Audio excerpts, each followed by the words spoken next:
Hi friends, കർത്താവായ യേശുക്രിസ്തുവിൻ്റെ നാമത്തിൽ ഏവർക്കും എൻ്റെ സ്നേഹവന്ദനം.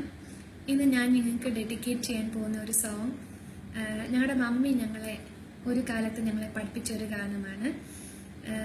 ഇതിൻ്റെ പിന്നിലൊരു കഥയുണ്ട്. എൻ്റെ ജീവിതത്തിൻ്റെ അനുഭവമാണ്.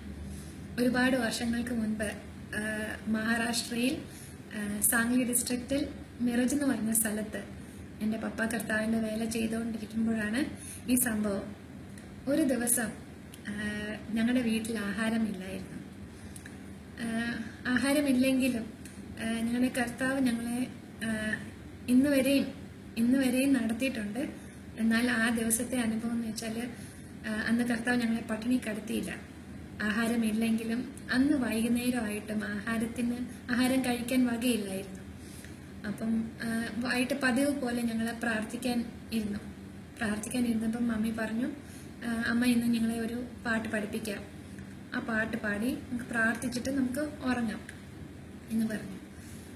അങ്ങനെ അന്ന് ഞങ്ങളെ മമ്മി പഠിപ്പിച്ച ഗാനമായി ഇന്ന് ഞാൻ ആലപിക്കാൻ പോകുന്നേ. ആ പാട്ട് പാടിയതിന് ശേഷം ഞങ്ങൾക്ക് അധികം പരിചയമില്ലാത്ത ഒരു ചേച്ചി PhD എഴുതിയിട്ട് PhD നേടിയതിൻ്റെ സന്തോഷത്തിൽ അന്ന് ഞങ്ങളുടെ വീട്ടിൽ വന്നിട്ട് ഞങ്ങളുടെ മമ്മിയോട് ചോദിച്ചു, ഈ 3 കുഞ്ഞുങ്ങളെ ഞാൻ ഒരു ട്രീറ്റ് കൊണ്ടുപോയി കൊടുത്തോട്ടേന്ന് ചോദിച്ചു. അന്ന് എൻ്റെ മമ്മി കണ്ണുനീരോടെ ഞങ്ങളുടെ അന്നത്തെ അവസ്ഥ ആ ചേച്ചിയോട് പറഞ്ഞു. ഞങ്ങളെ അന്ന് ആ ചേച്ചി ചൈനീസ് റെസ്റ്റോറൻറ്റിൽ, ഞങ്ങൾ ആദ്യമായിട്ട് ഒരു റെസ്റ്റോറൻറ്റിൽ പോയി കഴിച്ചത് ആഹാരം. ചൈനീസ് റെസ്റ്റോറൻറ്റിൽ പോയി ഞങ്ങൾക്ക് ഇഷ്ടമുള്ള ഭക്ഷണം എല്ലാം ഞങ്ങൾക്ക് മേടിച്ചു തന്നു.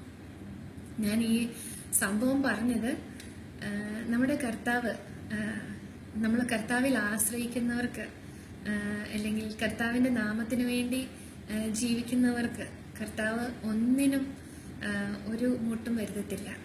യഹോവ എൻ്റെ ഇടയനാകുന്നു, എനിക്കൊരു മുട്ടും ഉണ്ടാകുകയില്ല എന്നുള്ള വചനം സത്യമാണെന്നുള്ളത് അതെൻ്റെ ജീവിതത്തിൽ എൻ്റെ അനുഭവമാണ്.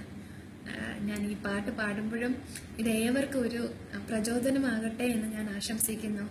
നമ്മുടെ കർത്താവ് അന്ന് മുതൽ ഇന്ന് വരെയും ഞങ്ങളുടെ ദൈവം ഞങ്ങളുടെ ഒരു ആവശ്യത്തിനും മുടക്കം വരുത്തിയിട്ടില്ല. ദൈവം ഞങ്ങളുടെ എല്ലാ ആവശ്യങ്ങൾക്കും മതിയായവൻ എന്ന് ഞാൻ രുചിച്ചനുഭവിച്ച ഒരാളാണ്. അപ്പോൾ ഞാൻ ഈ പാട്ടൊന്ന് പാടട്ടെ.